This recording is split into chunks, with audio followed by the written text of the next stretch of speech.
విశ్వవ్యాప్తంగా పక్షం రోజులు సేవా కార్యక్రమాలు నిర్వహించాలని భారతీయ జనతా పార్టీ నిర్ణయించడం జరిగింది.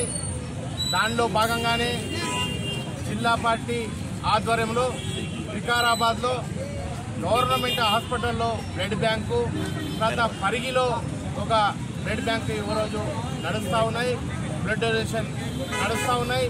అదేవిధంగా ఈడ అన్నదాన కార్యక్రమం కూడా చేయడం జరుగుతూ ఉన్నది. అదేవిధంగా రేపు ప్రతి పాఠశాలలో మనము స్వచ్ఛ భారత్ నిర్వహిస్తున్నాము, డ్రాయింగ్ కాంపిటీషన్స్ నిర్వహిస్తున్నాము.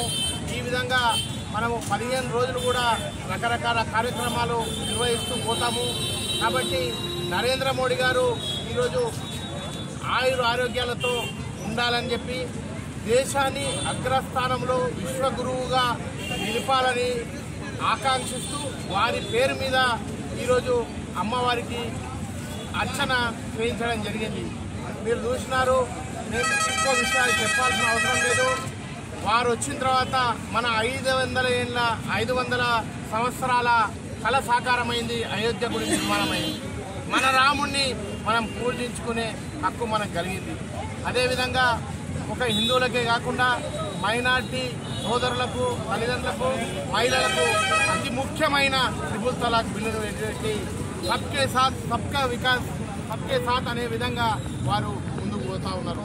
కాబట్టి అదేవిధంగా కాకుండా ఇంతవరకు 70 ఏళ్ళు పాలించిన వాళ్ళందరూ కూడా ఏం చేసినారంటే ఎంతసేపు మనకు పాకిస్తాన్, బంగ్లాదేశ్ పూచిని చూపెట్టినారు, వాళ్ళతో కొట్లాడతామని. కాదు, మన స్థాయి అది కాదు.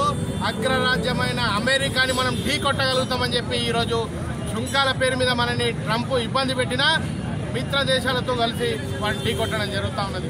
కాబట్టి మనం ఇదంతా చూస్తూ ఉంటే అతి తొందరలో వారున్నప్పుడే ప్రధానిగా మనం విశ్వగురువుగా నియమించబడతాం. మన ఆధిపత్యం ప్రపంచం మొత్తం మీద చెలాయిస్తుంది. ఇంకొక అడుగు మనకు తెలుస్తూ ఉన్నది. నిన్న మొన్న నేపాల్లో చూసినాం.